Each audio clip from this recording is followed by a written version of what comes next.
Pleased to meet you. This is Fixed and Folded, the knife review channel for the casual knife collector. I am Cody, and I'm going to be reviewing the Civivi Sentinel Strike full-size folding knife. So, Sentinel Strike has some design cues reminiscent of some other Civivi and Sencut knives put together, combined in a unique way. You've got sort of a Civivi backlash blade here, combined with Sencut Serene style aluminum handle, but this one now you have a polymer backspacer with some mild texturing. That does provide a little bit of traction in the hand, more so than if it was just a straight off aluminum handle. I think the combination of blade and handle design works well on this. You can also get a Sentinel Strike 2, which does away with the skeletonized bird hole here, and instead of a reverse tanto, you get more of a spear point, like drop point blade. I think the design here is bold enough to have a bit of character, but also still pretty minimalist and simple too. Still designed for function, I'd say, with a bit of style. Handle ergonomics are very good. You get a nice solid feel from the aluminum. It's not going to flex, and the fit and finish is excellent. You have an inoffensive pocket clip here that there's no hot spot in my hand. Left-handed is good too. This clip goes right between my fingers. Perfectly centered out of the box. I'm almost expecting that now from these Chinese companies. Many of these companies, Vostech, Civivi, Sencut, and many others, are knocking it out of the park for fit and finish. There's a lot of different methods of deployment on here. You can use the button to swing open and closed. You've got your thumb stud, which you can do, I think it's most effective using the meat of your thumb to open, to slow roll it. You can do a flick, but you have to kind of learn to, you can't really flick up so much. You want to kind of flick out and maybe do a bit of a wrist flick to assist you.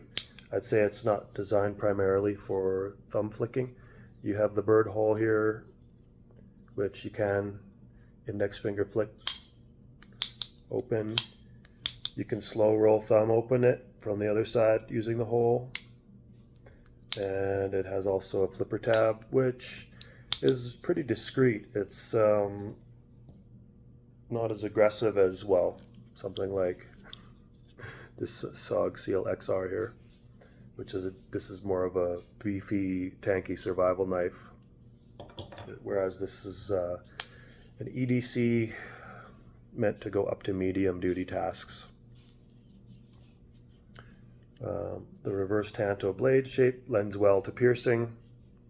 The high saber grind goes to a very fine edge, except that the secondary bevel is not as acute as I would like. It's a bit obtuse, and therefore it catches, and there initially catches on receipt paper more than my other knives out of the box. It does slice, but you do have to put a bit more effort into the initial catch before it will slice nicely through.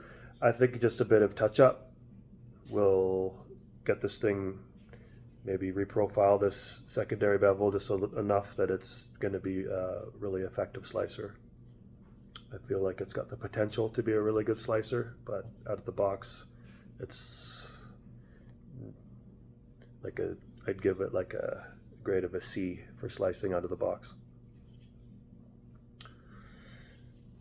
feel in hand is really nice. Feels pretty well balanced. Balance point is right where the finger rests. The index finger rests in the handle, so balance is great. There's no stick. There's no stick on the button lock, which is really nice. The action is, how do I explain it? It's smooth, but it's not free swinging. You kind of want to do some flick to assist. It feels sturdy. It doesn't feel like fidgety, really.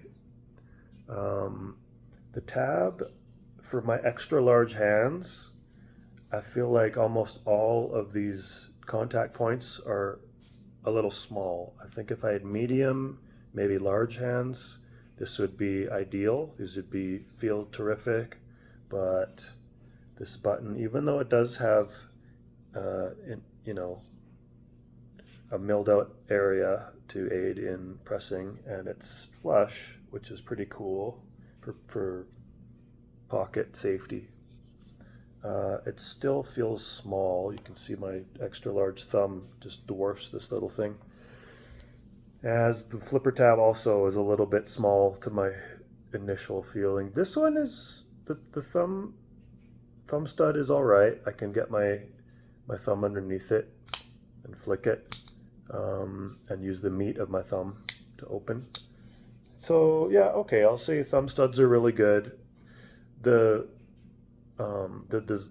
implementation of all of these in terms of how they're supposed to work is perfect. So the designers,